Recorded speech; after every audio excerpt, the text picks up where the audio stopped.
दिया है, इसके लिए धन्यवादी हैं। और आज संसार और संसार की स्थिति भयानक है और भयानक परिस्थिति में प्रभु ने इकट्ठा किया है। आने वाले दिन हमारे कैसे रहेंगे हम नहीं जानते। पिछले साल से इस साल की स्थिति भयानक है और इस स्थितियों में प्रभु ने आज हमें इकट्ठा किया है, उसका अनुग्रह है। इसलिए हम लोग ध्यान रखें, जब प्रभु के भवन आए तो ध्यान रखें कि हम अपने सुरक्षा खुद करें प्रभु के घर में और अपनी सुरक्षा के साथ अपने प्रभु के घर में आए और मास्क का आप लोग लगाएं और प्रभु के घर में सुरक्षित रहें। यही चाहत है प्रभु के घर से हम सब लोग सुरक्षित जाएं। और प्रार्थना में आइए हम बाइबल अध्ययन करने से पहले अपने बाइबल के भाग में आते हैं, 3 अध्याय में आते हैं। उसका पूरा अध्याय हम बदल कर पढ़ेंगे और वचन पर प्रभु अपना अनुग्रह बनाए रखे। यहोवा परमेश्वर ने जितने बेरेलू पशु बनाए थे उन सब में सत्य था और उसने स्त्री से कहा, क्या सच है कि परमेश्वर ने कहा कि तुम इस वाटिका में से किसी वृक्ष का फल न खाना?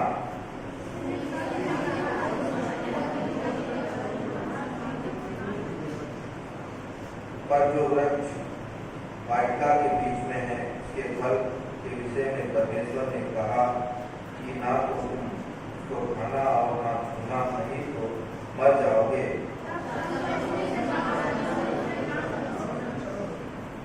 वरन परमेश्वर आप जानता था कि जिस दिन तुम उसका फल खाओगे उसी दिन तुम्हारी आंखें खुल जाएंगी और तुम भले बुरे का ज्ञान पाकर परमेश्वर के तुल्य हो जाओगे।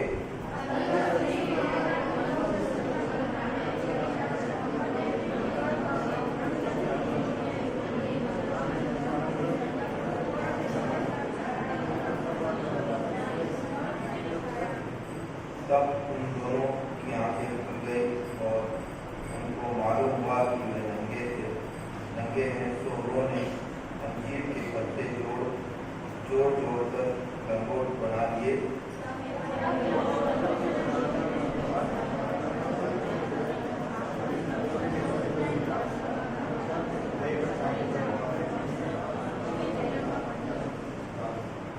तब यहोवा परमेश्वर ने पुकार कर आदम से पूछा, कहाँ है?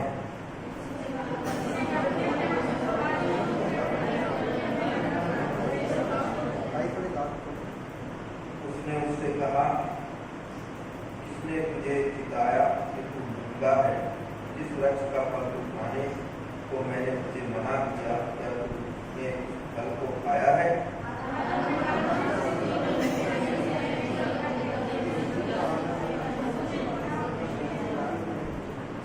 तब यहोवा परमेश्वर ने स्त्री से कहा, तूने यह क्या किया है? स्त्री ने कहा, सर्प ने मुझे बहका दिया, तब मैंने खाया।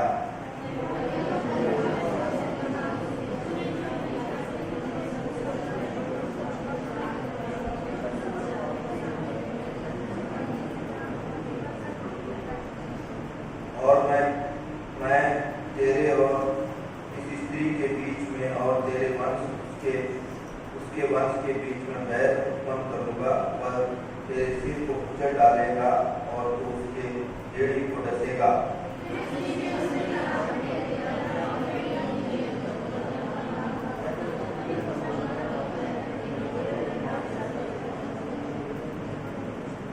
और आदम ने उससे कहा, तूने जो अपनी पत्नी की बात सुनी और इस वृक्ष के फल के विषय में मैंने तुझे आज्ञा दी थी कि तू उसे ना खाना, उसको तूने खाया, इसलिए भूमि तेरे कारण श्रापित है। तू उसकी उपज जीवन भर दुख के साथ खाया करेगा।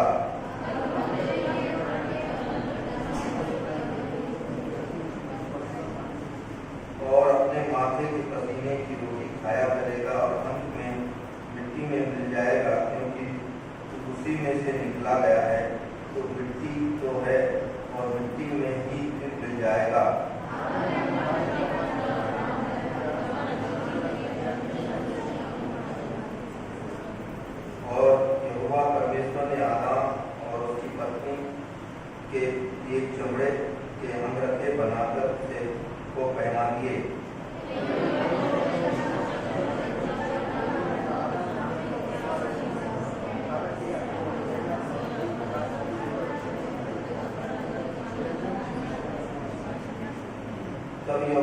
परमेश्वर ने उनको आदम की वाटिका में से निकाल दिया और कि वह उस भूमि की खेती करे जिसमें वह बनाया गया था। जो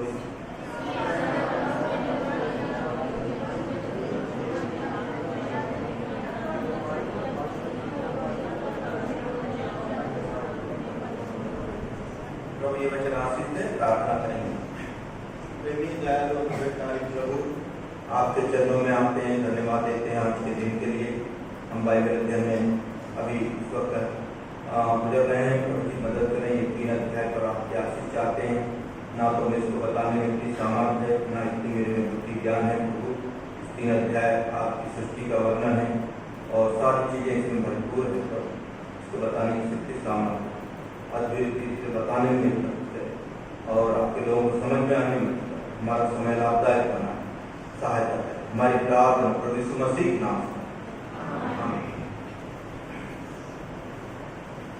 अभी हम एक छोटे से देखकर 10 मिनट का, उसके बाद हम बाहर जाएंगे।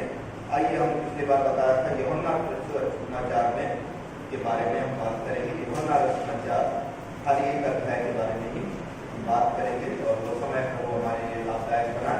यूहन्ना सुसमाचार में परमेश्वर ने 8 चिन्ह दिखाए हैं, 8 चिन्ह, और उन 8 चिन्हों को हम देखकर हम 8 चिन्ह दिखाए हैं।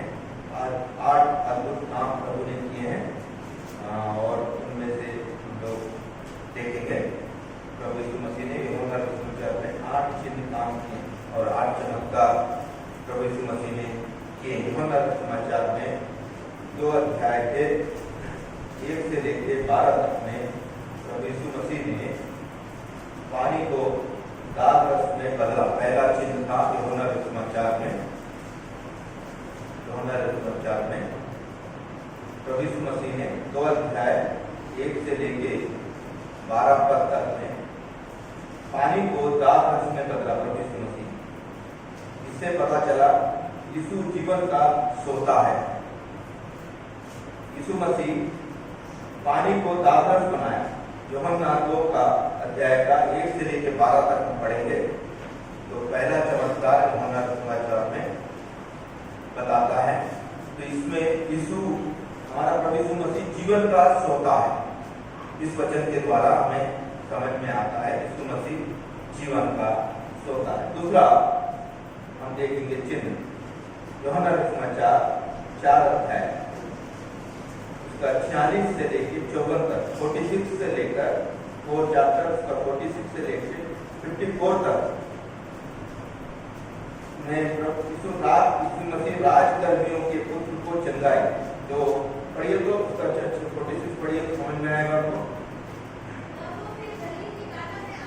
हाँ, 4 का 46, 46, हाँ पढ़ो।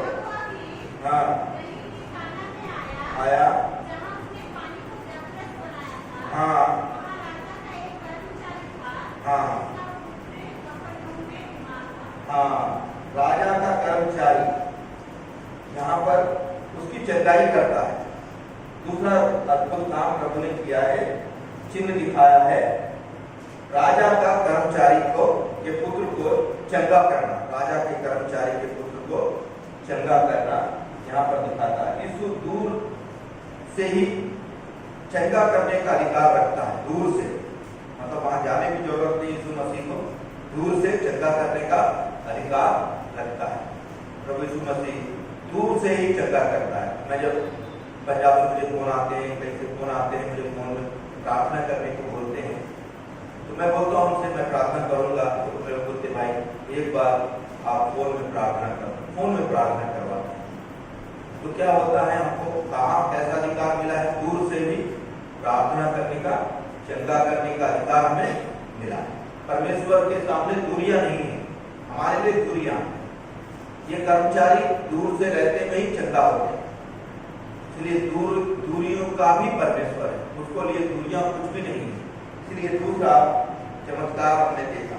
तीसरा चमत्कार में आ जाए, यूहन्ना सुसमाचार 5 अध्याय 1 से लेके 17 तक। बेतलेहम के कुंड पर पड़े मनुष्य की चंगाई, बैतलहम के कुंड पे पड़े हुए मनुष्य की चंगाई। यूहन्ना समाचार 5 अध्याय का 1 से लेके 17 तक मिलेगा। कोई भी पढ़े तो। हाँ हाँ यरूशलेम को गया। हाँ हाँ हाँ हाँ हाँ हाँ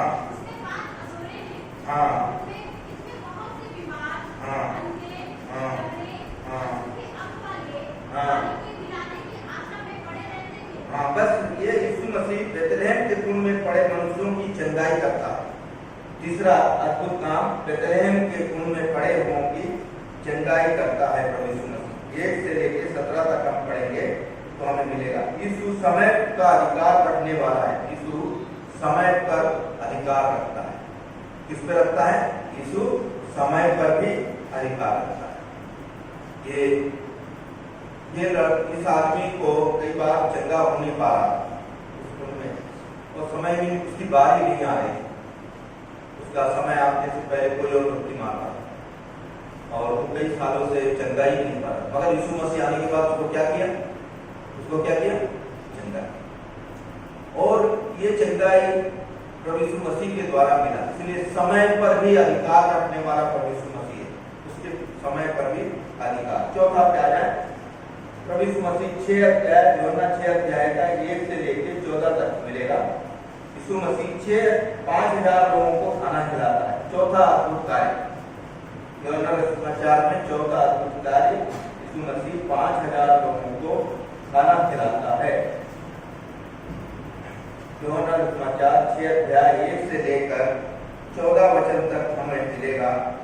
और इससे पता चलता है यीशु मसीह जीवन की रोटी है। यीशु मसीह इससे पता चलता है यीशु मसीह जीवन की रोटी है। कितना देखा हमने? 5,000 लोगों को प्रभु यीशु मसीह खिलाता है। यीशु मसीह जीवन की रोटी है।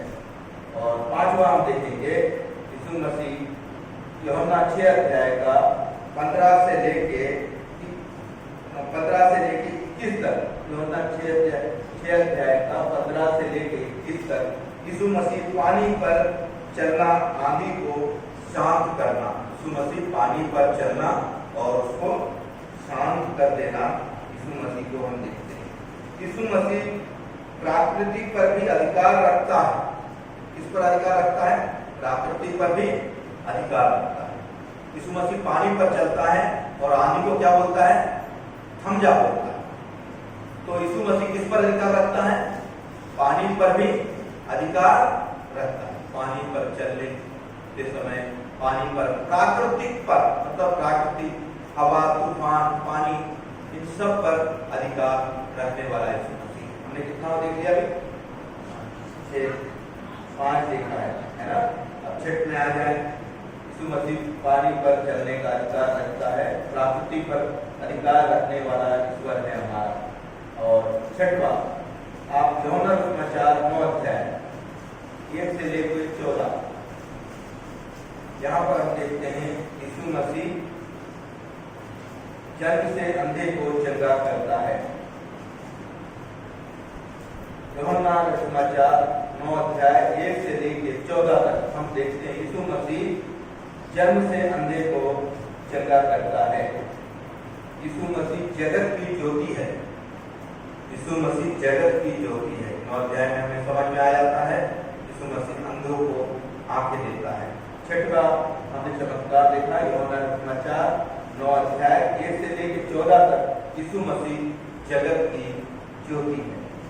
हम आ जाते हैं 7वें चिन्ह पर, आ जाते हैं यीशु मसीह का 7वां चिन्ह।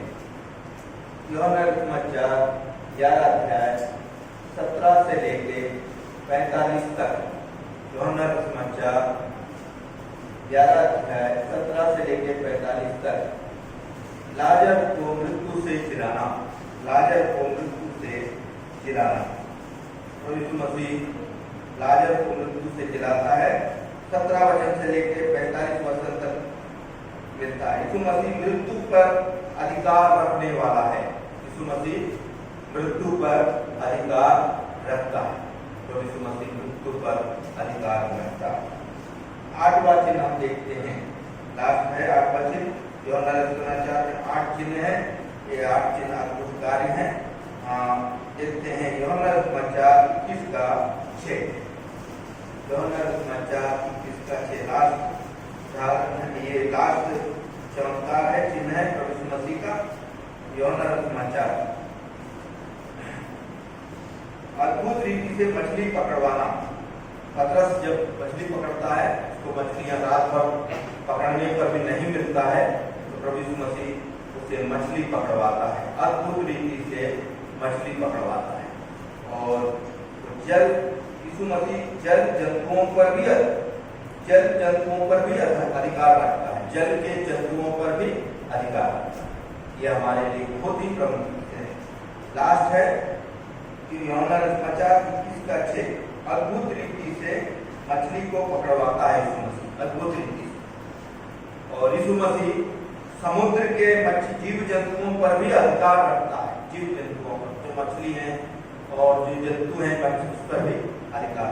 ये 8 अद्भुत हम कार्य यौन रचनाचार में हम देखते हैं, और उदाहरण हमको नहीं मिल सकता है, और अद्भुत काम हम देखते हैं यौन रचनाचार। प्रभु यीशु मसीह इन लोगों को यौन रचनाचार बहुत ही अद्भुत अध्याय है।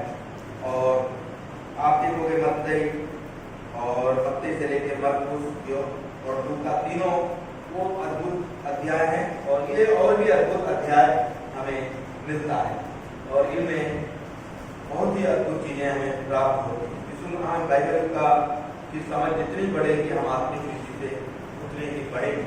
इसीलिए पिछले बार हमने देखे प्रभु यीशु मसीह के उदाहरण को देखा था, है ना, प्रभु यीशु मसीह के उदाहरण को देखा था। आने वाले दिनों में कुछ और भी देखेंगे। हम बाइबल अध्ययन में आ जाते हैं, जिसको हमने पढ़ा है 3 अध्याय का में आ जाए। 3 अध्याय का पहला पद हमने पिछले बार भी ध्यान दिया, फिर भी एक बार पढ़ ले। हाँ हाँ हाँ, दूसरा स्त्री से कहा, हाँ हाँ, ना खाना। यहाँ पर परमेश्वर ने मनुष्य को जो बताया था इसके फल को ना खाना, और सर्प के बारे में जो शैतान है, भरमाने वाला है, वो किस तरीके से था हमने पूरी तरह से देखा था। वो भरमाने वाला था और वो चतुर था, और सब चीजों में बुद्धिमान शैतान हमने देखा, सब चीजों में शैतान। और एक बार वो वचनों को देखते हैं, उसके बाद हम पढ़ते हैं। 1 कोरिन्थी 2 कोरिन्थी 11 का 3, जल्दी से पढ़ लें। पिछले बार हमने ध्यान किया था उन वचनों को। 2 कोरिन्थी 11 का 3, मैं कहता हूँ हाँ, सांप ने अपनी चतुराई से बहकाया, हाँ हाँ हाँ, कहाँ तुम्हारे मन कहीं पौलुस कहता है हवा को चतुराई से क्या कर दिया, बहकाया। शैतान ने, सर्प ने चतुराई से बहकाया। कहीं तुम भी उसी तरह से बहकाव में ना आए, बहकाव में ना आए। मसीह जीवन बहकाव में जल्दी आ जाता, और बहकाव में नहीं आना चाहिए हमें चतुर। इसीलिए हमने पढ़ा था, पिछले बार पढ़ा था मत्ती समाचार में हमें कैसे रहना चाहिए प्रभु के लोग, और हमने पढ़ा था 10 अध्याय में पढ़ा था कैसे रहना चाहिए प्रभु के लोग, कैसे रहना चाहिए, भूल गए कैसे रहना चाहिए। सर पढ़ो तो 10 अध्याय में पिछली बार पढ़ लो, 10 का 16 पढ़ लो जल्दी से। हाँ, भेजता हूँ, हाँ, सांपों के समान बुद्धिमान, हाँ, सांपों के समान बुद्धिमान। कैसे बनना रहना चाहिए हमें प्रभु के लोग, कैसे रहना चाहिए, बुद्धिमान होना चाहिए। कैसे होना चाहिए, बुद्धिमान, बुद्धि से परिपूर्ण होना चाहिए। बुद्धि में हम किसी से कम नहीं होना चाहिए, कबूतर के नहीं। कैसे रहना चाहिए, कैसे रहना चाहिए, कैसे भोले मत कैसे रहना चाहिए, उसको पढ़ो। हाँ भेजता हूँ। हाँ हाँ, कबूतरों के समान भोले बनना है हमें। बुद्धिमान भी होना चाहिए, फिर कैसे रहना चाहिए? भोले भी बनना चाहिए, है ना, भोले बनकर रहना चाहिए। भोले, हमें कितना भी बुद्धि हो जाए, फिर क्या रहना चाहिए? कैसे रहना चाहिए? हम लोग, कई लोग होता है अपने आप को बुद्धिमान बनाने के लिए बहुत बातें करते हैं। अरे लोगों को बताते हैं कि मैं सबसे बड़ा बुद्धिमान हूँ, है ना, बहुत लोगों को बात करने के, तो दुनिया की खबर बताएंगे, दुनिया की चीज बताएंगे, मैं बुद्धिमान। मगर हमें बुद्धि होने के बाद भी हमें कैसे रहना चाहिए? कबूतरों के नाई कैसे रहना चाहिए? भोले बनते, कबूतरों के नाई भोले बनते। मैं कई विश्वासियों को देखता हूँ, बहुत से सेवकों को भी देखता हूँ, बहुत बात करते हैं, और इसलिए बात करते हैं कि लोग मुझे बुद्धिमान समझे। बहुत बात, वो उनके मुंह नहीं रुकता है, और प्रभु के बात तो इतना बताएंगे प्रभु के बारे में, और वो इतना प्रभु के बारे में नहीं, जितना प्रभु को चखा है कोई ने नहीं चखा है, और इतना बात बताएंगे आपको कि सबसे ज्यादा बुद्धिमान कलीसिया में मैं ही हूँ, उससे ज्यादा कोई ज्ञानी नहीं है, और सबसे ज्यादा पुराना मैं हूँ, सबसे ज्यादा ज्ञान रखने वाला मैं हूँ। मगर प्रभु का वचन कहता है बुद्धिमान रहो, बुद्धिमान बनो, और बुद्धिमानी के साथ भोले बन के भी रहो, प्रभु के लोग। और बुद्धिमानी से जीना हमारे लिए बहुत जरूरी, बुद्धि रखना, बुद्धिमानी रखना, ये हमारे मसीह जीवन में बहुत जरूरी है। आइए दूसरे वचन पे आ जाए।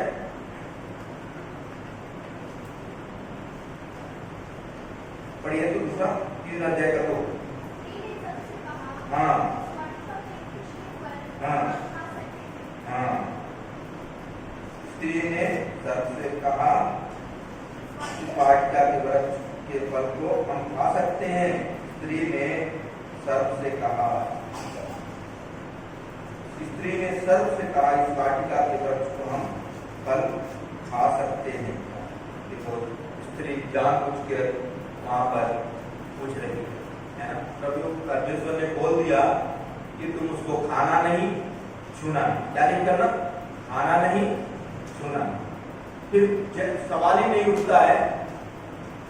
उठता है कि पूछे कि खाएंगे नहीं खाए, है ना। इसका स्वाद कैसा है, इसका स्वाद कैसा नहीं है, हम करके तो देखिए। हमारे जीवन में पाप को भी हम ऐसे ही करते हैं। जिस चीज को मना करें, बच्चे लोग का आदत होता है ये मत करना बोलने से क्या करते हैं, उसको करते हैं। ये स्त्री किससे पूछ रही है? सर्प से पूछ रही है, हम खा सकते हैं क्या? इसीलिए वचन में कहता है शैतान को अवसर ना दो भैया। हव्वा हमारी आदि माता ने, बिचारी ने अवसर दिया। क्या दिया? अवसर। शैतान को अवसर दिया, सर्प को अवसर दिया। तो यही मौका था। हम मसीह जीवन में, हम प्रभु के लोग जहां अवसर देते हैं, उस अवसर का शैतान भरपूर फायदा उठाता है। हम बोलते हैं शैतान लोग, यहाँ तो मैं कम लिखता हूँ, पंजाब के लोग शैतान, हर बात में शैतान। मैं तो उसका नाम लेना भी पसंद नहीं करता। और प्रभु के लोगों को कुछ हो जाए तो शैतान ने किया, बड़े आराम से शैतान का नाम, कुछ हर पाप करेंगे, हर काम करेंगे अपनी मर्जी से, फिर बेचारा शैतान का नहीं। शैतान तो बाद में आता है, शैतान का काम बाद में रहता है, पहले तेरा काम रहता है। और शैतान का नाम मसीह जीवन में हम लोग बार-बार नहीं लेना चाहिए। और लोगों को ये आदत में रहती है, हर गलती करा, हर परेशानी हुआ, अगर कोई परेशानी उठा रहा है, हमारी गलती के कारण उठा रहा है, शैतान ने हमें दिया, शैतान का नाम। और ये अवसर हव्वा ने दिया, जाकर पूछती है क्या हम खा सकते हैं? फिर शैतान उसकी क्वालिटी बता, भैया हम कपड़े ले सकते हैं, आप बता दो दुकान वाले को जाए, फिर वो अपनी क्वालिटी बताएगा, और रद्दी से रद्दी कपड़ा भी अच्छा होता है। और शैतान ने फिर अपनी क्वालिटी बताया कि इस फल का क्या क्या मतलब है, क्या क्या समझ है, इसमें क्या क्या मिलता है, आप जान लो। तो शैतान उस सर्प से भगवान ने पूछा, क्या पूछा, आगे पढ़े तो। हाँ वाटिका के बीच में है, हाँ उसके फल के विषय में हाँ परमेश्वर ने कहा है कि हाँ ना तो तुम उसको खाना हाँ और ना उसको छूना, हाँ नहीं तो मर जाओगे। हाँ, देखो तुम उसको ना खाना। फिर स्त्री ने सर्प से बताया, देखो स्त्री ने सर्प से बताया कि परमेश्वर ने बोला उसको खाना नहीं, उसको छूना भी नहीं।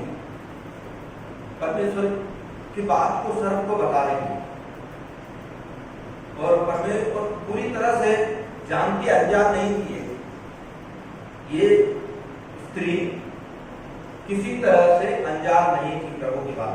क्या करती थी, जानती थी। क्या करती थी, जानती। हम भी सब कुछ जानकर बात करते हैं दुनिया, है ना। इतना प्रभु का वचन जानकर, प्रभु के आराधना कर कर, प्रार्थना कर कर हम बहुत कुछ जानते हैं। हम पूछोगे तो हम जन्म से क्रिश्चियन है, नहीं तो हम पूछेंगे, मैं पूछोगे क्यों, मैं 35 साल से प्रभु में, तुम पूछोगे तो मैं इतने साल से प्रभु में, बड़े घमंड से बताते हैं। अगर उसका हमारा अपना लिस्ट खोल के देखेंगे तो कितने सारे पद रहेंगे, बहुत सारे पाप का जीवन भरा है। हम अगर उस लिस्ट को खोल कर देखेंगे तो हम प्रभु के सामने खड़े होने लायक बिल्कुल नहीं थे। इतनी सारी गलतियां हम पर रहेंगी। ये स्त्री पूरी तरह से जानती थी कि प्रभु परमेश्वर, और सर्प को बता रही है, क्या बता रही है, जितना स्त्री बात कर रही थी सर्प थोड़ा सा ही बात कर रहा, शैतान थोड़ा सा ही बात कर रहा, थोड़ी बातों में जवाब दे रहा था। यहां पर स्त्री से बोला, स्त्री ने बोला परमेश्वर ने ऐसा कहा, परमेश्वर ने उसको खाने को मना किया, उसको छूने से मना किया। तब सर्प कितने आसानी से थोड़े से शब्द में बोलता, नीचे वचन पढ़ो। स्त्री ने से कहा, हाँ परमेश्वर ने बोला, उसने बोले तुम मरोगे, तो सर्प क्या बोलता है, तुम निश्चय ना मरोगे। आसानी से बोला, इतनी सारी सब बातें बताया, स्त्री ने इतनी सारी बातें बताई, मगर सर्प ने कितना से बोला, तुम निश्चित नहीं मरोगे, खाओ नहीं, कोई बात नहीं, खा के देखो, तुम निश्चित नहीं मरोगे। और अपनी परमेश्वर की बातें सब उस स्त्री ने उस सर्प से बताया, और सर्प से बोला, परमेश्वर ने उसको छूने को नहीं बोला, खाने को नहीं बोला, और खाएंगे तो क्या बोला, खाएंगे तो क्या बोला, निश्चित मर जाएंगे। और उस बात का सर्प ने आसानी से जवाब दिया, शैतान ने, तुम निश्चित नहीं मरोगे। बस भाई तुम क्यों सोच रही हो इतना, निश्चित नहीं मरोगे, खा के देखो। तो आगे पढ़िए, तो आगे क्या बोलता है। परमेश्वर जानता है हाँ कि जिस दिन तुम उसका फल खाओगे, हाँ उसी दिन तुम्हारी आंखें खुल जाएंगी, हाँ और तुम भले बुरे का ज्ञान पाकर परमेश्वर के तुल्य बन जाओगे। हाँ, परमेश्वर आप जानता है कि जिस दिन तुम फल खाओगे उस दिन तुम्हारी आंखें खुल जाएगी। वहां पर उसका जवाब था 5वें पद में, जिस दिन तुम उस फल को खाओगे उस दिन तुम्हारी आंखें खुल जाएंगी, है ना। जिस दिन तुम खाओगे उसी दिन तुम्हारी आंखें खुल जाएंगी। और सर इस बात का को उस स्त्री को पूरी तरह से भरमाने में, पूरी तरह से उसको भरमा दिया। और इस फल को खाओगे उस दिन तुम्हारी आंखें खुल जाएगी और तुम सच्चाई को जान लोगे और तुम अच्छे बुरे का ज्ञान तुमको प्राप्त हो जाएगा। इस स्त्री ने परमेश्वर के आदेश को भूल गई। यहाँ पर अकेली स्त्री गई, अकेली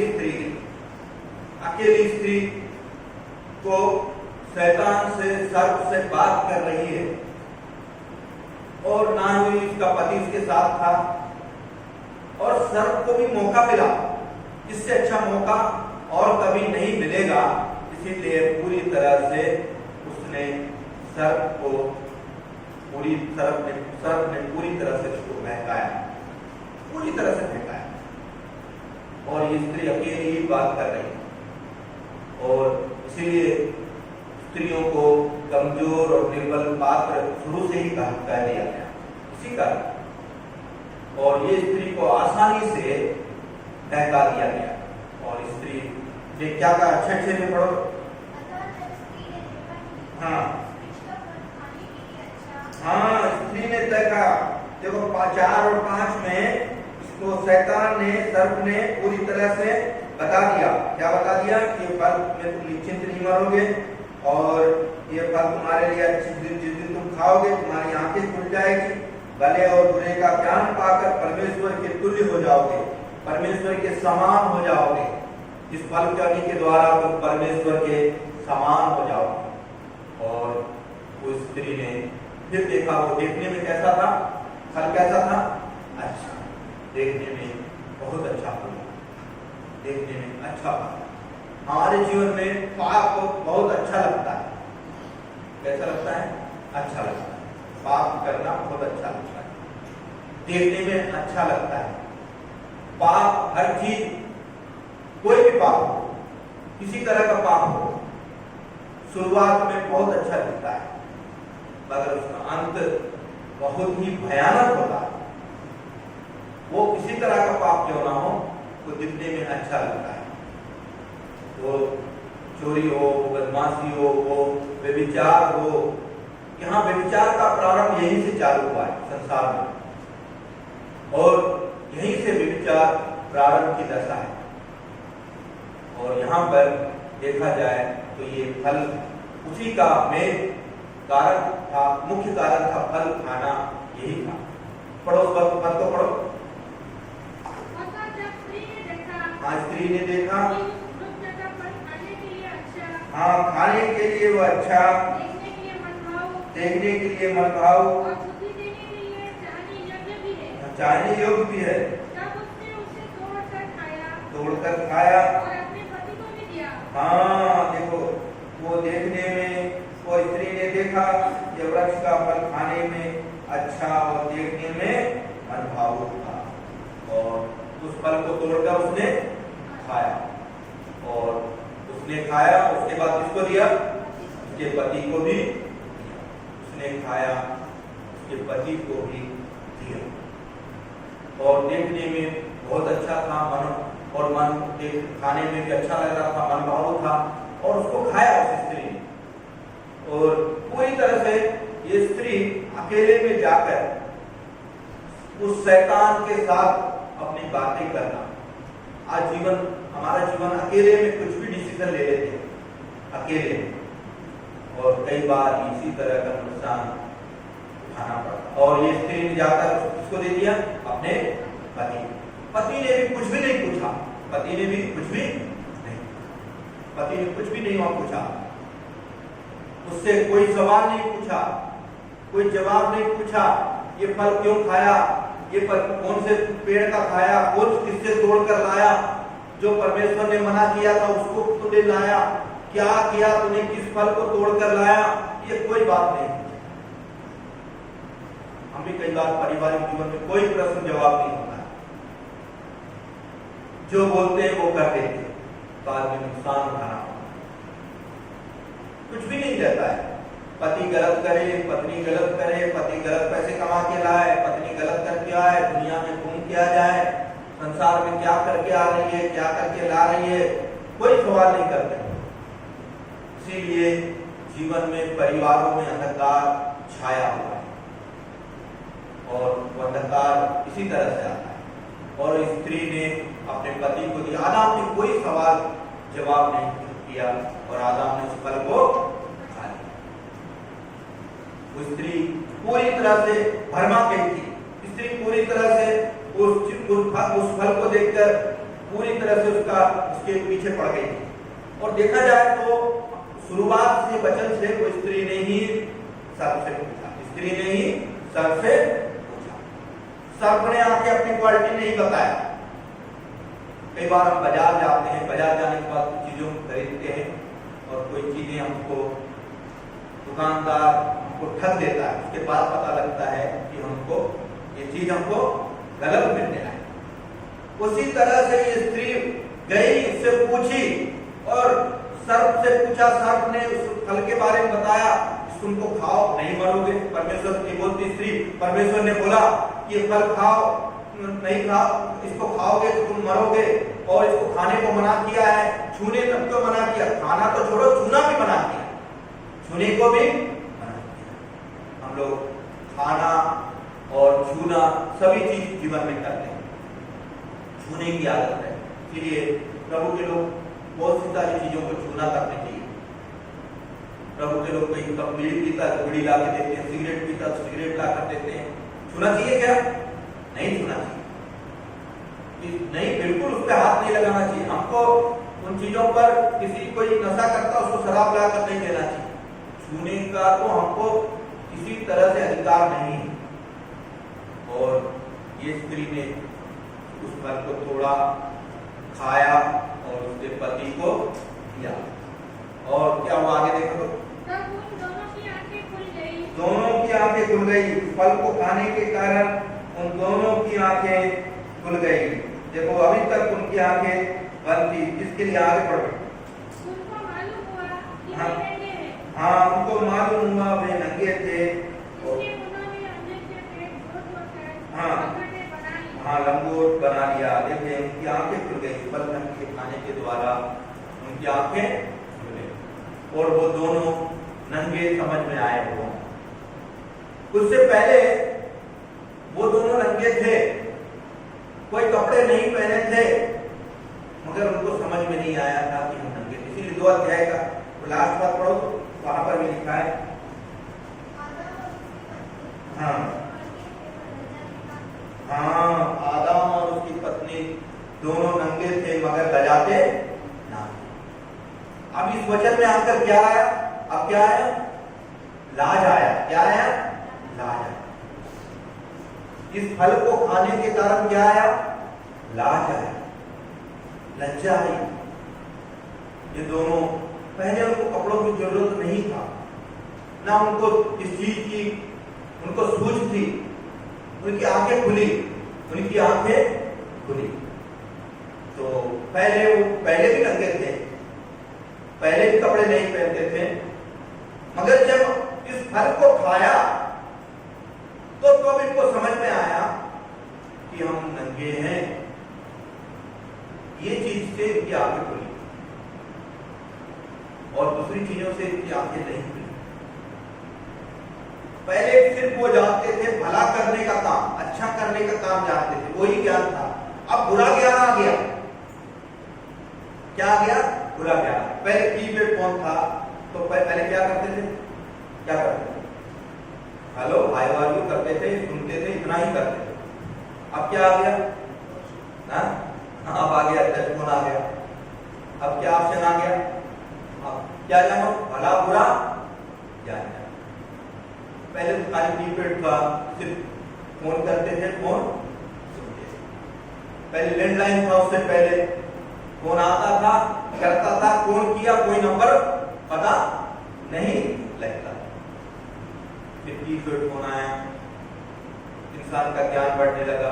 फिर टच फोन आया और ज्ञान बढ़ा, और उसमें से अच्छे बुरे दोनों ज्ञान मिलता है। और बुरा ज्ञान, आज मोबाइल अगर खोजोगे ना, मसीहों का मोबाइल भी, तो उसमें हिस्ट्री देखने को जाओगे तो सारी कहानी कथा पता लग जाए। इतने विश्वास अच्छे विश्वास हिस्ट्री पे चले जाओ, मोबाइल हिस्ट्री में चले जाएंगे तो तुम्हारी कथा कहानी कितने बड़े विश्वासी हो पता लग जाएगा। तुम कितने परमेश्वर का ज्ञान पा रहे हैं। आज इतना जो मोबाइल हम चलाते हैं, जो साथ में रखे हैं, हम यूज कर रहे हैं, आज हम बहुत बड़े विश्वासी कहलाते हैं। हम प्रार्थना करते हैं, हम आराधना करते हैं, सरस्वती से संगति रखते हैं। हमारे मोबाइल जो गीत भी सुनते हैं हम गाने पे हालेलुया गाऊंगा बोलते हैं, निवासियों के सामने हम मोबाइल का बहुत अच्छा यूज करते हैं, और बाद में जाके देखेंगे तो उसका चरित्र मोबाइल की हिस्ट्री में आपको मिलेगा। इसीलिए मोबाइल लेना लोग, एक बार मैं हम लोग सब लोगों का फोन बजता था, सबका मोबाइल खींच लिया। मैंने बोला, एक कोई बहन बोलती मैं मोबाइल नहीं दूंगी। क्यों नहीं दूंगी बोली? उसका जीवन उसी में फंसा हुआ, उसी का जीवन उसी में उलझा हुआ। आज मोबाइल पाप का, दुनिया का सबसे बड़ा पाप करने का एक रास्ता बन गया है, और इसमें फंसा हुआ इंसान। आइए, हाँ यहाँ पर पढ़े, दोनों 6-7 पढ़ा है। उसमें क्या किया उन्होंने? लंगोट बना लिया। उन्होंने क्या बना लिया? अंजीर के पत्ते को जोड़ जोड़ कर उन्होंने लंगोट बना लिया। 8 में आया। तब यहोवा परमेश्वर हाँ जो दिन के ठंडे समय वाटिका में पीता था का सब उनको सुनाई दिया। हाँ तब आदम और उसकी पत्नी वाटिका के वृक्ष के बीच हाँ। यहोवा परमेश्वर से छिप गए। हाँ, दोनों मिलकर क्या हो गए? अब छिप गए, परमेश्वर से छिप गए। और हमारा भी जीवन छिपाने वाला रहता है। यहाँ पर ये क्या हो गया? दोनों मिलकर परमेश्वर से छिप गए। और पाप करने के बाद, इन्होंने उस फल को खाने के बाद परमेश्वर से क्या हो गए? छिप गए। उन्हें मालूम हुआ कि हमने इस फल को खाने के कारण हमें नंगे हैं और हमको लाया जा रहा है, और अब इसको हम पत्ते लपेटे हैं और परमेश्वर के सामने अब हम आ नहीं सकते। उन्होंने जाकर कोई परमेश्वर से छुप सकता है? इसीलिए यिर्मयाह की पुस्तक पढ़ो, कोई परमेश्वर से छुप सकता है। यिर्मयाह की पुस्तक 23 अध्याय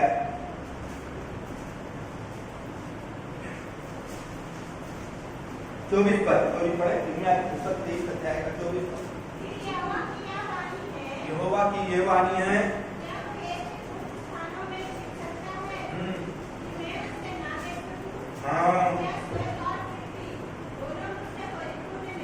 हाँ क्या बोलता है? फिर से रिपीट करो बेटा। यहोवा की यह वाणी है, कोई ऐसे गुप्त स्थानों में छिप सकता है? हाँ, कोई ऐसा गुप्त स्थान है, कोई छिप सकता है कि मैं उसे ना देखूं? कोई ऐसा स्थान है भाई परमेश्वर से? कोई भी स्थान, दुनिया का कोई भी स्थान, संसार का कोई भी स्थान है क्या कि कोई मनुष्य छू सकता है, कि परमेश्वर से छू सकता है? बता दो कोई स्थान है, कोई जगह, कोई जगह, कोई सुरंग, कोई समुद्र के अंदर कोई जगह है क्या छू सकता है? कोई भी नहीं छू सकता। कोई जगह, सारी जगह को वो वाकिफ है, वो जानता है सारी जगह का। दुनिया की ऐसी कोई जगह नहीं है कि हम पाप करके छुप जाए। लोग बोलते हैं पाप करने के लिए जगह छोड़कर जाते हैं, भैया हमारे यहाँ नहीं, कहाँ से नहीं। हमारे समय में होता था, लोग फिल्म देखने जाते थे, तो भैया ये एरिया में फिल्म देखने मत जाओ, 10-15 किलोमीटर दूर जाओ, क्योंकि यहाँ विश्वासी लोग रहते हैं, वहां तो कोई फिल्म टाकी को कोई नहीं मिलेगा। तो परमेश्वर से दुनिया में पाप करने के लिए तुम जगह छोड़ दोगे, स्थान बदल दोगे, कमरे बदल दोगे, रूम बदल दोगे, कोठे बदल दोगे, शहर बदल दोगे, तो परमेश्वर से नहीं छुप सकते। कोई स्थान परमेश्वर से छुपा नहीं है कि हम छुप जाएं। ये आदम हव्वा ने सोचा कि हम छिप जाएंगे, और यहाँ पर छुपने की जगह नहीं, इसीलिए तब आगे क्या होता? देखो, पूछा तू कहाँ है? उसने कहा मैं तेरा शब्द वाणी में सुनकर डर गया। हाँ, क्योंकि मैं नंगा था। हाँ, मैं छुपकर डर गया। और परमेश्वर यहाँ पर के पास आदम बोलता है, मैं यहाँ पर तेरी आवाज सुनकर मैं छुपकर डर गया। 9 फिर से पढ़ो।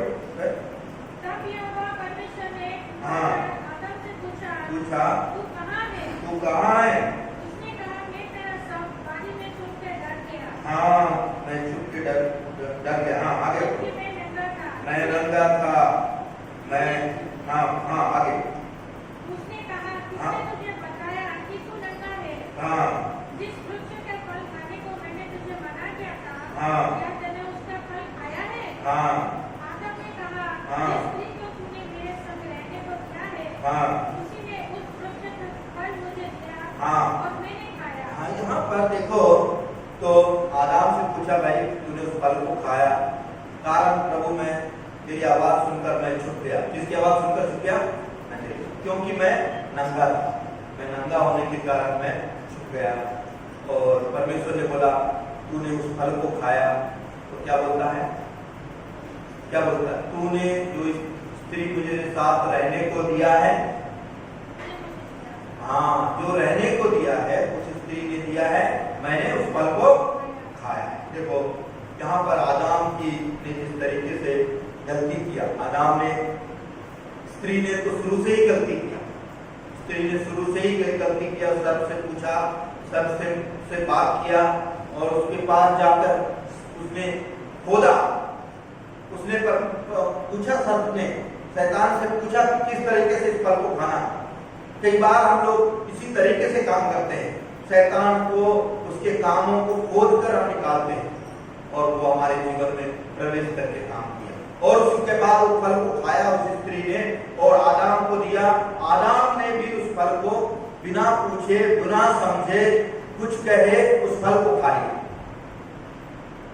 तब परमेश्वर पूछता है तू क्यों खाया भाई? तो परमेश्वर से बोलता है जो स्त्री तूने मेरे साथ रहने को दिया है उस स्त्री ने मुझे दिया।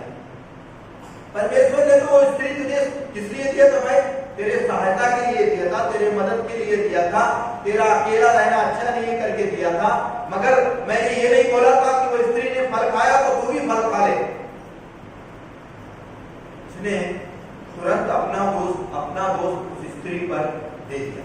वास्तव में वो स्त्री ने दिया था, वो स्त्री ने खाने को दिया था, उसने कोई सवाल जवाब किए बिना खा लिया और पूछा तक नहीं कि फल को क्यों खाना चाहिए। परमेश्वर ने मना किया, हमें नहीं खाना चाहिए। शायद आदाम उस दिन वो गलती ना करता, आदाम उस गलती को नहीं उसको समझ में आ जाता, वो उसने नहीं समझा और उसने फल को खाया। और जब परमेश्वर आया तो परमेश्वर से ही को बोल रहा है वो स्त्री को दिया नहीं होता तो ये फल मैं, मतलब यही था, वो स्त्री को दिया नहीं होता तो ये फल मैं नहीं खाया। अरे भैया हम लोग भी क्या करते हैं, हम लोग भी इसी तरह से होते हैं। समय आने पर अपनी गलती मानते हैं, आदाम की तरह ही बात करते हैं, आदाम की तरह ही जीवन बिताते हैं, आदाम की तरह ही दोष लगाते हैं। प्रभु मुझसे गलती हुई, मैंने इस फल को खाया, ये नहीं बोला। जो स्त्री तूने दिया है उस स्त्री के द्वारा मैंने वो फल को खाया। आगे पढ़ो। स्त्री से कहा ये क्या किया है? हाँ, स्त्री ने कहा हाँ, सर्प ने मुझे बहका दिया तब मैंने खाया। सर्प ने बहका दिया तब मैंने खाया। देखो यहाँ स्त्री भी गलत तरीके से ही बात कर रही है। स्त्री ने पहले के वचनों में देखा जाए तो स्त्री ने सर्प से पूछा, स्त्री ने सर्प से, दूसरा वचन पढ़ो तो समझ जाएगा कि इसने झूठ कैसा बोल रही है। हाँ, स्त्री ने सर्प से कहा। यहाँ पर क्या कहा? स्त्री ने ही सर्प से कहा। अब क्या बोल रही है? सर्प ने मुझे बहकाया, सर्प ने मुझे बहकाया। यहाँ पर कोई आदाम ने उस स्त्री पर बोला, इस स्त्री ने बिल्कुल नहीं माना, इस स्त्री ने बिल्कुल नहीं माना। हम भी अपने पाप को मानने को तैयार नहीं रहते। गलती करने के बाद क्या करते हैं? दोष दूसरे पे लगाते हैं। हाँ, मैंने गलती किया करके नहीं बोलते, तेरे कारण मैंने गलती किया। मैं आज घर में लड़ाई होता ना, पति को बोलते मैं तेरे कारण मैं ऐसे तैयार हुई, तेरे कारण मेरा ऐसा स्वभाव बना, तेरे कारण मैं ऐसा बनी।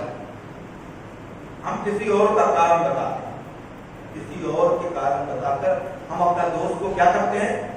हम अपने दोष को छुपाना चाहते हैं या उस दोष पर पर्दा डालना चाहते हैं।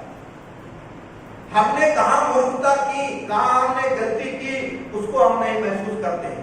कहाँ हम झूठ बोल दिए और झूठ बोलकर हम बहक गए हैं, वो हम महसूस नहीं करते, मगर दूसरों पर बताते हैं। तेरे कारण, उसके कारण बताने की हमारी को आदत है। मैं यहाँ पर देखा जाए तो स्त्री ने क्या बोला? फिर से पढ़ो बात को। स्त्री से कहा तूने ये क्या किया है? तूने ये क्या किया है? स्त्री ने कहा सर्प ने मुझे बहका दिया। सर्प ने मुझे बहका दिया तब मैंने खाया। हाँ, तब मैंने खाया। तब परमेश्वर ने क्या कहा? हाँ, तब यहोवा परमेश्वर ने सर्प से कहा, हाँ, तूने जो ये किया है, हाँ, इसलिए तू सब घरेलू पशुओं और सब बेबेलू पशुओं से अधिक शक्ति है। हाँ, तू पेट के बल चला करेगा हाँ, और जीवन भर मृत्यु चाटता रहेगा। हाँ। देखो परमेश्वर ने और स्त्री से कहा तूने ये क्या किया?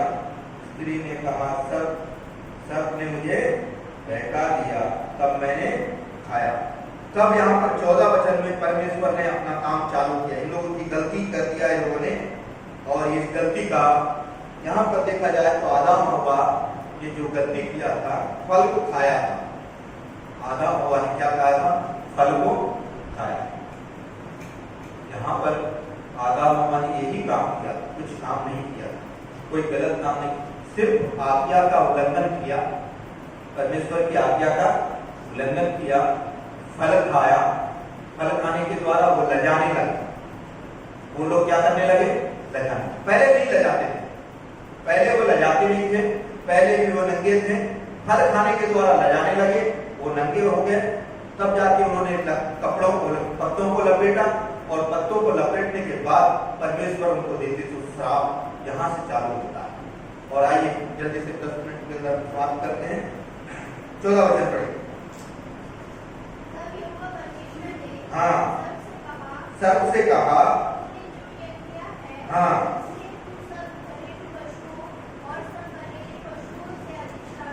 हाँ,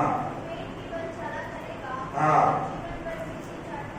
मिट्टी चाटता रहेगा। परमेश्वर ने सर्प से कहा, इसलिए तू घरेलू पशुओं और घरेलू पशुओं से अधिक श्रापित होगा। क्या होगा, तो मिट्टी को चाटेगा। क्या करेगा, मिट्टी को चाटेगा। और तेरे को पैर नहीं होंगे, क्या होंगे, पेट हुआ करेगा। हम सब सांप को क्या देखते हैं, क्या देखते हैं, पैर देखते हैं। हर जंतु के पैर मिलेंगे, आपको मिलेंगे नहीं, हर जंतु के पैर मिलेंगे, मगर सर्प के पैर नहीं मिलेंगे, पेट से ही रगड़ता है। परमेश्वर ने ऐसा श्रापित किया आपको, वो सर्प अगर यहाँ आएगा तो चल नहीं पाएगा, चिकनी जगह, वो मिट्टी पर ही चलेगा। और क्या करेगा, मनुष्य के संतान में उसके बीच में क्या उत्पन्न करूंगा मैं, बैर उत्पन्न करूंगा। क्या उत्पन्न करेगा, सर्प और हमारे बीच में क्या है,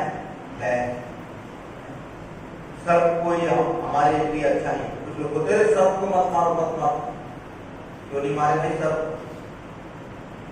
हमारा उसका बैर है। सब हिंदू लोग, संसारी लोग यही कुछ सर्प को दूध डालना, दूध पिलाना, वो काम करते हैं, हम नहीं करते हैं।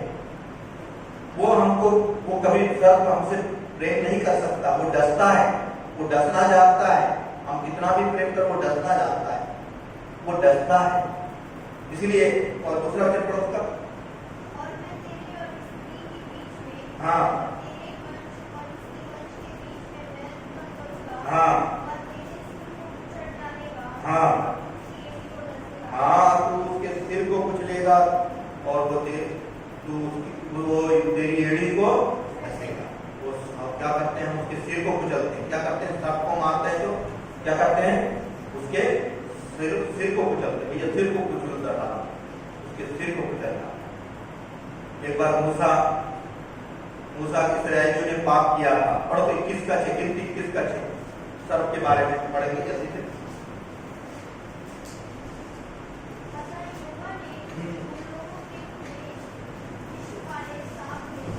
हाँ, हाँ, हाँ, पर इस्राएलियों को क्या डसने लगे, सर्प डसने लगे,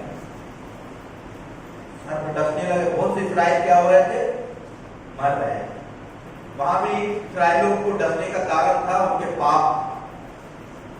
वहां पर अब उस विषय में हम नहीं जाएंगे। सर्प ने डसने के कारण वहां पर मूसा पे उड़ा रहे थे, खाने पीने के लिए उड़ा रहे थे, तो परमेश्वर ने सर्प को भेजकर कई लोगों को मार डाला। और सर्प डसने का काम करता है, कभी अच्छा काम नहीं करता। और सर्प क्या करेगा, वो तुमको डसेगा, एड़ी को डसेगा, तुम उसके सर को कुचलो। ये परमेश्वर की ओर से इस तरीके का उस जानवर को श्राप है। दूसरा श्राप देखो, हाँ, फिर स्त्री से उसने कहा, हाँ, मैं तेरी पूजा, हाँ, तेरे गर्भवती होने को दुख को बहुत बढ़ाऊंगा। हाँ, मैं स्त्री से कहा, मैं तेरी पीड़ा और तेरे गर्भ होने की दुख को बहुत बढ़ाऊंगा। तू पीड़ित होकर बालक उत्पन्न करेगी। हाँ, और तेरी लालसा तेरी पति की ओर होगी। हाँ, देखो यहाँ पर बहुत अच्छी बात होता है। तू पुत्र को जन्मेगी, पीड़ा उठाकर जन्मेगी।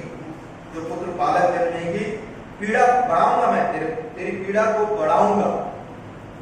तू जब गर्भवती होगी, जब बच्चा जनेगी, तो मैं तेरी पीड़ा को और बढ़ाऊंगा। और तू बालक जन्मेगी, पीड़ा के साथ बालक जन्मेंगे। और आगे पढ़ो तो क्या होता है? तेरी लालसा तेरे पति की ओर होगी। हाँ, कि कितना भी कुछ कर ले, तेरी तेरी लालसा कहाँ किससे होगी? किससे होगी? तेरे पति से होगी। तू जो भी लालसा करेगी तो अपने पति से करेगी।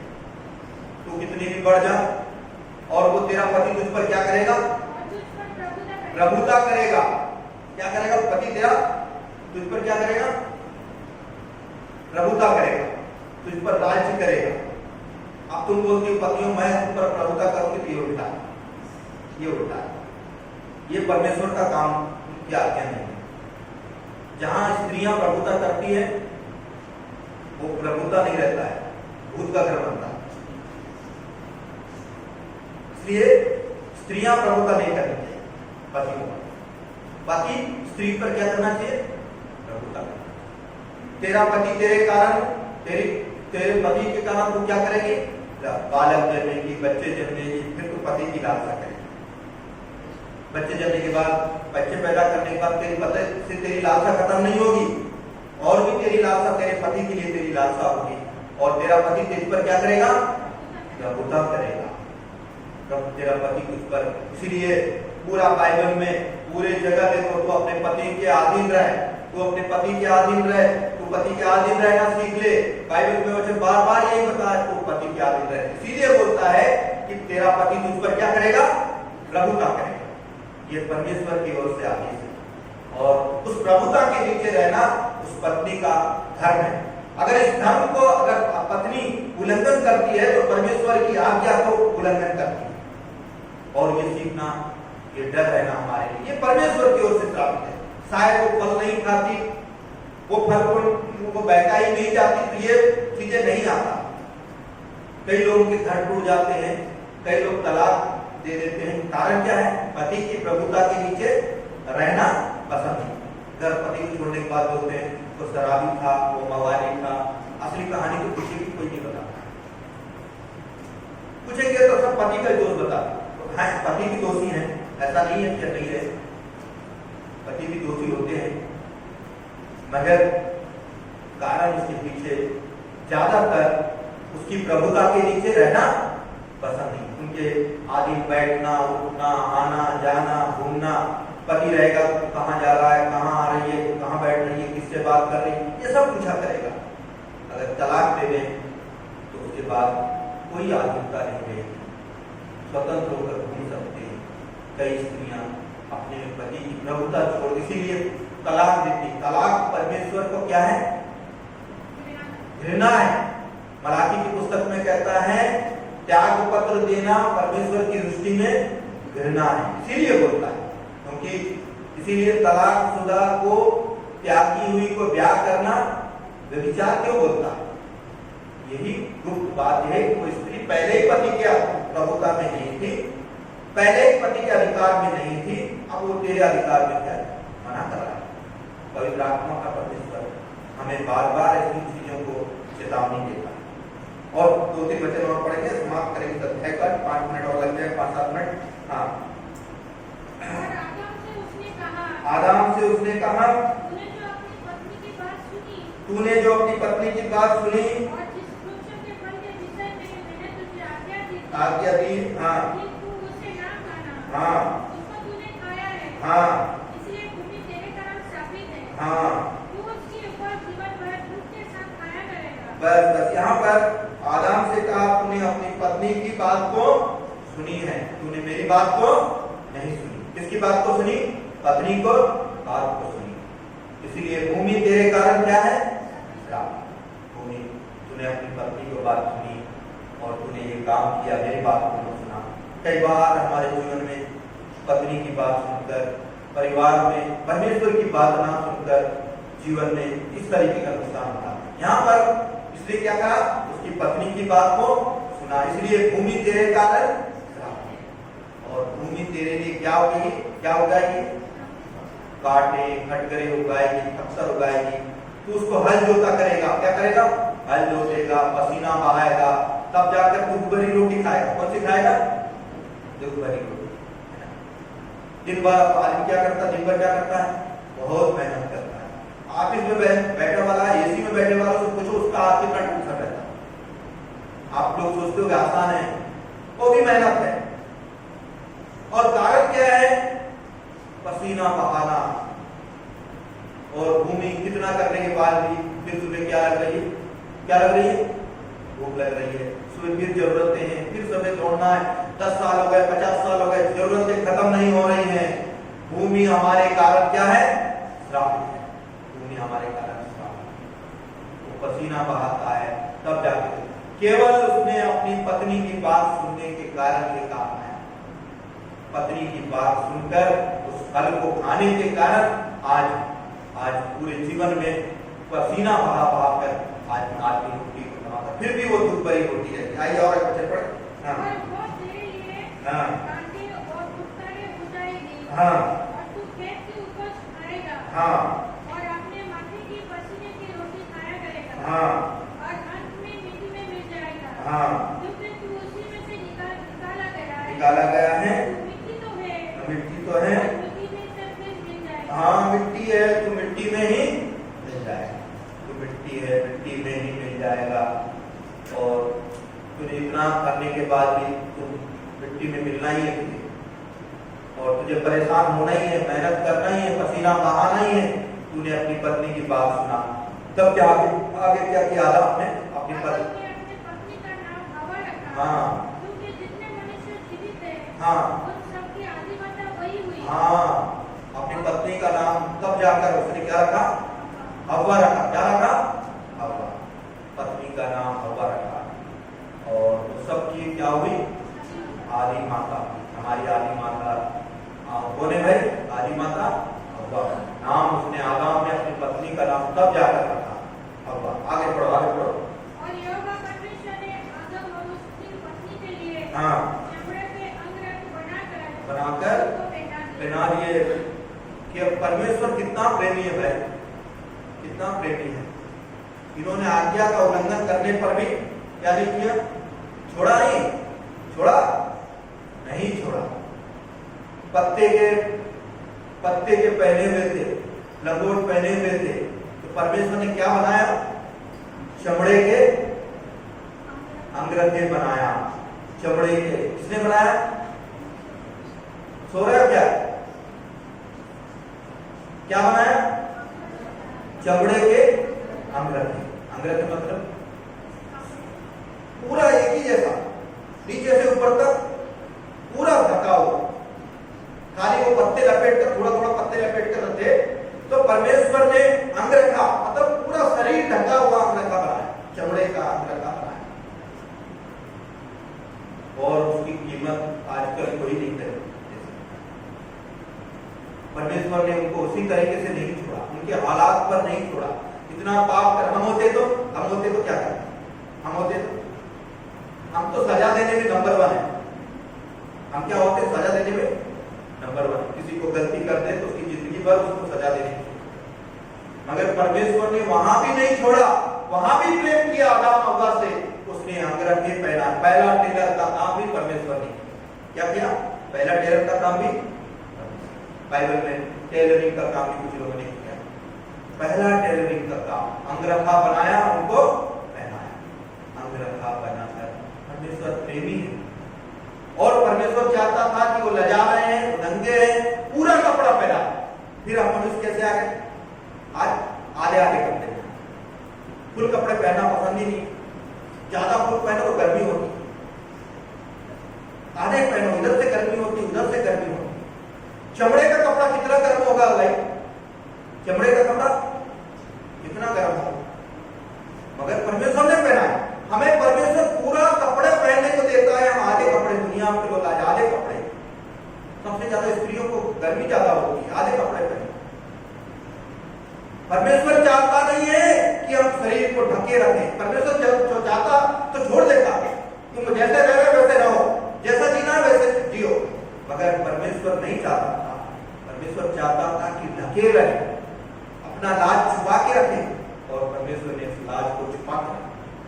अब हम अपने ही सोच समझ से हमारे जीवन में अपने कपड़े का फैशन बना दिए हैं। ये फैशन से हम जी रहे हैं। आइए लास्ट वचन को पढ़ें, अब प्रार्थना करें, क्योंकि अगले हफ्ते में 14 अध्याय देखना है। हाँ फिर यहोवा परमेश्वर ने कहा, हाँ मनुष्य भोले बुरे का ज्ञान पाता है, हाँ हम में से एक के समान हो गया है। हाँ इसलिए अब ऐसा ना हो हाँ। कि वो हाथ बढ़ाकर जीवन के वृक्ष का फल भी तोड़कर खा ले हाँ। और सदा जीवित रहे। हाँ सदा जीवित रहे। हाँ आगे बढ़ो मैम। इसलिए यहोवा परमेश्वर ने हाँ उनको आदम की वाटिका में से निकाल दिया। हाँ यहोवा परमेश्वर ने उनको कहाँ से निकाल दिया? आदम की वाटिका में से परमेश्वर ने आदम की वाटिका में जो था वहां से निकाल। हमें जो आशीष देना चाहता परमेश्वर वहां से निकाल देता है। हम आज्ञा का उल्लंघन करते हैं तो परमेश्वर प्रेम तो करता है, मगर जो आशीष देना वहां से हमें निकाल देता है। हमें परमेश्वर ने जो चीज दिया है उसकी आज्ञाओं को मानना सीख ले, उसकी आज्ञाओं के अधीन रहना सीख ले, नहीं तो परमेश्वर हमें वहां से क्या करता है? निकाल देता है। आदम को निकाल दिया, कपड़े पहनाया, पूरे कपड़े पहनाया, मगर आदम को निकाल दिया। अब आगे क्या किया? हाँ जिसमें से वो बनाया गया था, हाँ इसलिए आदम को उसने निकाल दिया। हाँ और जीवन के वृक्ष से मारकर पहरा देने के लिए हाँ आदम की वाटिका के फूल हाँ और फूलों की और चारों ओर घूमने वाले और ज्वालामय तलवार से भी नियुक्त किया। आदम को वहां से निकाल दिया। लास्ट वचन में सब मिलकर पढ़ेंगे, 24 पढ़ के हम प्रार्थना करेंगे। इसलिए आदम को उसने निकाल दिया, जीवन के वृक्ष से बाहर पहरा देने के लिए आदम की वाटिका और चारों ओर घूमने वाले किया।